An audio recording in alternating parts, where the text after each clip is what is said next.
الصلاة والسلام على عباده الذين اصطفى اما بعد فاعوذ بالله من الشيطان الرجيم بسم الله الرحمن الرحيم وان المساجد لله صدق الله العظيم ان الله وملائكته يصلون على النبي یا ایھا الذین آمنوا صلوا علیہ وسلموا تسلیما۔ تمام احباب محبت کے ساتھ درود پاک پڑھ لیجئے۔ الصلاۃ والسلام علیک یا سیدی یا رسول اللہ وعلی آلک واصحابک یا سیدی یا حبیب اللہ۔ الصلاۃ والسلام علیک یا سیدی یا نبی اللہ وعلی آلک واصحابک یا سیدی یا رحمۃ للعالمین۔ تمام حمد و ثنا، تعریف و توصیف اللہ مجدہ الکریم کی ذات ولا ببرکات کے لیے، جو خالق کائنات بھی ہے اور مالک شش جہات بھی۔ اللہ جل وعلا کی حمد و ثنا کے بعد حضور نبی اکرم، شفیع امم، رسول محتشم، نبی مکرم، اللہ کے پیارے، امت کے سہارے، رب کے محبوب، دانائے غیوب، مالک رقاب امم، فخر عرب و عجم، والیے کو نو مکاں، سیاہ لا مکاں، سید انس و جاں، سرور لالا رخاں، نیر تاباں، شہنشاہ حسینہ، تتمہ دوراں، سرخیل زہرہ جمالاں، جلوہ صبح ازل، نور ذات لم یزل، باعث تدوین عالم، فخر آدم و بنی آدم، نیر بطحہ، رازدار ما اوحا، شاہد ما طغا، صاحب علم نشرح، معصوم آمنہ، احمد مجتبیٰ، حضرت محمد مصطفیٰ صلی اللہ تعالیٰ علیہ وسلم کے حضور ناز میں اپنی عقیدتوں، ارادتوں اور محبتوں کا خراج پیش کرنے کے بعد، برادران اسلام، میرے بزرگوں، میرے دوستوں، میرے بھائیوں، السلام علیکم ورحمۃ اللہ وبرکاتہ۔ میں مبارکباد پیش کرتا ہوں حاجی منظور صاحب کو، اور جو اس نیک مقصد اور نیک کام کے اندر ان کے شریک سفر رہے، اللہ تبارک و تعالی اپنی شان کے مطابق ان کو جزائے خیر عطا فرمائے۔ حضرات گرامی، یہ ایسے کام ہیں، یہ ایسی تجارتیں ہیں جن تجارتوں میں خسارہ نہیں ہے۔ حضرت عثمان سے کسی نے پوچھا نا کہ آپ غنی کیسے ہیں، تو انہوں نے کہا تھا میں اللہ سے تجارت کرتا ہوں، اور اللہ سے تجارت کوئی معمولی بندہ نہیں کر سکتا، جگرے والا ہونا چاہیے۔ یہ قرآن مجید 21ویں پارے کے اندر اللہ تبارک و تعالیٰ قرآن مجید میں ارشاد فرماتا ہے وَمَا آتَيْتُم مِّن رِّبًا لِّيَرْبُوَ فِي أَمْوَالِ النَّاسِ۔ یہ دیکھیں، آپ کسی انڈسٹری کو دیکھتے ہیں وہ بڑی ترقی کر رہی ہے، اگر آپ کے مراسم اس کے مالکان کے ساتھ ہیں تو آپ کہیں گے میاں کچھ حصہ ہمارا بھی ملا لو، چلیں آپ کی دال روٹی چل رہی ہے تو ہماری بھی چل جائے گی، آپ کو نفع آ رہا ہے تو ہم بھی صاحب نفع بن جائیں گے، ہم غربت کے مارے ہوئے لوگ ہیں، چلیں ہمارا بھی بھلا ہو جائے گا۔ یعنی کہ چلتے ہوئے کام کے اندر پیسے انویسٹ کر کے نفع حاصل کرنا۔ ایک بندہ ہے، اس نے 1 لاکھ روپیہ کسی انڈسٹری میں لگایا اور اس کو سالانہ اتنا نفع ہوا کہ وہ 1 لاکھ کی بجائے 10 لاکھ کا مالک بن گیا۔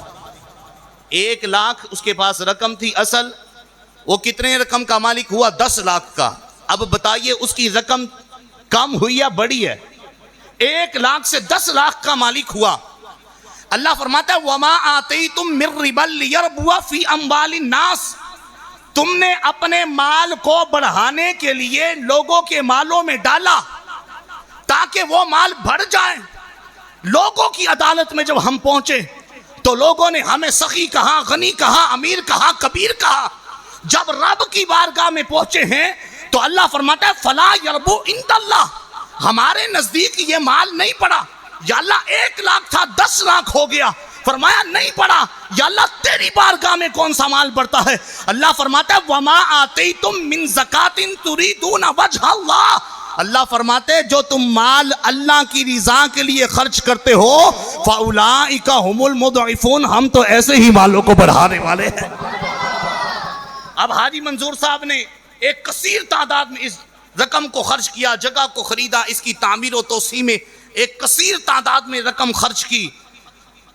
اب بظاہر تو لوگ کہہ رہے ہوں گے کہ حاجی صاحب نے بڑا مال خرچ کیا ہے، آپ کی نگاہوں میں کم ہوا، اللہ کی بارگاہ میں پوچھئے، اللہ فرماتا ہے کہ ہم نے تو ان کے مال کو بڑھا دیا ہے۔ تو حضرات گرامی، ہم لوگ یہ خوش نصیب ہیں جو اللہ سے تجارت کرتے ہیں، اللہ ان کے مالوں کو کم نہیں کرتا بلکہ اللہ ان کے مالوں کو بڑھا دیتا ہے۔ حضرات گرامی، سب سے جیسے کہ حضرت عبد الرحمن صاحب نے فرمایا کہ مساجد جو ہیں یہ اللہ کا گھر ہیں، اور دنیا میں 3 بڑی مسجدیں اور 3 عظمتوں والی مسجدیں، مسجد حرام، مسجد نبوی، بیت المقدس، یہ تینوں مسجدیں اللہ کے نبیوں نے تعمیر فرمائی ہے۔ کعبۃ اللہ کو جناب ابراہیم نے تعمیر کیا، مسجد نبوی کو رسول اللہ نے تعمیر کیا، بیت المقدس کو جناب سلیمان نے تعمیر کیا۔ جب بیت المقدس کو جناب سلیمان نے تعمیر کیا نا تو اللہ بڑا خوش ہوا۔ کیا؟ اللہ بڑا خوش ہوا، جناب سلیمان بھی خوش ہیں۔ پتہ چلا جب اللہ کا گھر مکمل اور تعمیر اس کی مکمل ہو جاتی ہے تو اللہ بھی خوش ہوتا ہے، اللہ کے پیغمبر بھی خوش ہوتے ہیں۔ کہا کہ سلیمان مانگو کیا مانگتے ہو، خوشی کا موقع ہے، مانگو کیا مانگتے ہو۔ اللہ کی بارگاہ میں عرض کی، 3 دعائیں کی کہ یا اللہ سلیمان کی زبان جب بھی کھلے نا تیری منشا کے مطابق کھلے، تیری رضا کے مطابق کھلے۔ یہ بات یاد رکھیے، یہ دعا کوئی عام دعا نہیں ہے، یہ اللہ کے نبی مانگ رہے ہیں رب کی بارگاہ میں۔ یا اللہ سلیمان کی زبان جب بھی کھلے تیری رضا میں کھلے۔ زبان کا رب کی رضا کے مطابق کھلنا یہ انتہائی اہم اور فضیلت کا حامل کام ہے۔ آج دیکھیے، آج اسلامی ممالک کے سربراہان اپنی زبانوں کو جس طرح استعمال کر رہے ہیں فلسطین کے لیے، کیا اللہ ان کی زبانوں سے خوش ہے؟ یہ زبانیں رب کی رضا کے مطابق کھل رہی ہیں۔ رب نے تو فرمایا ہے کہ میری راہ کے اندر جہاد کرو، اس جہاد سے افضل کوئی کام ہی کوئی نہیں، یہ وہ کام ہے جو رب کے قریب لے کر آنے والا ہے۔ لیکن ہمارے سربراہان اور اسلامی مملکت کے جتنے بھی سربراہان ہیں، لیڈران ہیں، ان کی زبان رب کی منشا اور اس کی رضا کے مطابق نہیں کھل رہی۔ گویا پتہ چلا کہ زبان جو رب کے حکم کے مطابق اور اس کی منشا کے مطابق استعمال ہو وہ نہایت ہی فضیلت کی حامل ہوتی ہے۔ یہ حضرت سلیمان نے دعا کی تھی، حضور نے فرمایا کہ اللہ نے سلیمان کی دعا کو قبول فرمایا۔ 17ویں پارے کے اندر آتا ہے فَفَهَّمْنَاهَا سلیمان۔ حضرت داؤد کی بارگاہ میں ایک ایسے لوگ آئے اپنی کھیتی کا معاملہ لے کر، کہنے لگے کہ داؤد یہ فلاں بندہ ہے، اس کی بکریاں تھی، اس نے ہماری کھیتی کو برباد کر دیا، مہربانی فرمائیے فیصلہ فرمائیے۔ حضرت داؤد نے کہا کہ جس کی بکریاں تھی نا وہ لے کر کھیتی والے کو دے دی جائیں۔ حضرت سلیمان کی عمر 11 سال ہے۔ آپ نے عرض کیا ابا حضور اگر مجھے اجازت ہو تو میں کوئی کلام نہ کروں؟ کہا کہ بیٹا سلیمان کہیے کیا کہنا چاہتے ہیں۔ حضرت سلیمان نے حضرت داؤد کی بارگاہ میں عرض کیا ابا جان میری رائے یہ ہے کہ اس طرح سے کیا جائے، یہ دیکھیے کہ جو زبان اللہ کی منشا کے مطابق استعمال ہو۔ کہا کہ ابا حضور جس کی کھیتی تھی اور جس کی بکریاں ہیں دونوں کو بلایا جائے، جس کی بکریاں تھی اس کو کہا جائے کہ تیری بکریوں نے یہ کھیتی تباہ کی تھی، اس کو لہٰذا اثر نو اگایا جائے۔ جب کھیتی اس مقام کو پہنچ جائے جہاں تک بکریوں نے آ کر اس کو برباد کیا تھا، جب اس مقام کو پہنچ جائے اور فرمایا کہ بکریاں جو ہیں وہ کھیتی والا رکھ لے۔ اب فیصلہ حضرت سلیمان کا سنیے۔ حضرت داؤد نے فرمایا تھا کہ بکریاں جو ہیں وہ کھیتی والے کو دے دی جائیں۔ حضرت سلیمان نے فرمایا کہ عارضی طور پر بکریاں کھیتی والے کو دی جائیں، بکری والے سے کہا جائے کہ کھیتی کو اگائے۔ جب کھیتی اسی نوعیت کی پہنچ آئے تو حضرت سلیمان نے فرمایا کہ بکری والا بکریوں کو واپس لے لے اور کھیتی والے کو کھیتی عطا کر دی جائے۔ یہ وہ زبان ہے جو رب کی منشا کے مطابق استعمال ہوتی ہے۔ حضرت گرامی عرض یہ کرنا چاہتا ہوں حضرت سلیمان نے رب کی بارگاہ میں جو دعا کی اللہ نے اسے قبول فرمایا۔ دوسری دعا حضرت سلیمان نے عرض کی رب کی بارگاہ میں، یا اللہ مجھے ایسی بادشاہت عطا فرما جیسی کسی کو بھی نہ عطا کی گئی ہو۔ حضرت سلیمان کو ایسی عطا کی، حضور نے فرمایا یہ بھی دعا قبول ہوئی۔ سلطنتیں بہت سی قائم ہوئی پوری روئے زمین پر، لیکن ہوائیں کسی کے حکم سے نہیں چلی، پرندے کسی کے اشاروں پر اڑ کر اس کے پاس نہیں آئے۔ یہ سلیمان ہی کا حصہ تھا جو اللہ نے ان کو عطا فرمایا۔ تیسری دعا کی کہ یا اللہ جو بھی بیت المقدس میں آ کر خالصتاً نماز ادا کرے، یا اللہ اس کے پچھلے سارے گناہوں کو بخش دے۔ یہ فضیلت حاصل کرنے کے لیے کبھی کسی حکمران نے یہ توجہ کی کہ یا اللہ کبھی ایسی فضیلت ہمیں بھی حاصل ہو؟ ہماری تو جبینیں ترس رہی ہیں کب وہ موقع آئے کہ اللہ تبارک و تعالی ہمیں یہ سعادت عطا فرمائے۔ تو حضرات گرامی، حضرت سلیمان نے بیت المقدس کو تعمیر کیا، جو دعا مانگی اللہ کی بارگاہ میں قبول ہوئی۔ ایک بات آخری عرض کرنا چاہتا ہوں، 10 منٹ میرے پاس ٹائم تھا اور وہ پورا ہونا چاہتا ہے۔ یہ مسجد جو ہے یہ اللہ کا گھر ہے، جو اللہ کے گھر کو آباد کرتا ہے اللہ اس کے گھر کو آباد کرتا ہے۔ ایک بستی تھی، نہایت ہی قحط سالی پیدا ہوئی، بے روزگاری اور طرح طرح سے معاملات۔ وہ کسی اللہ والے کے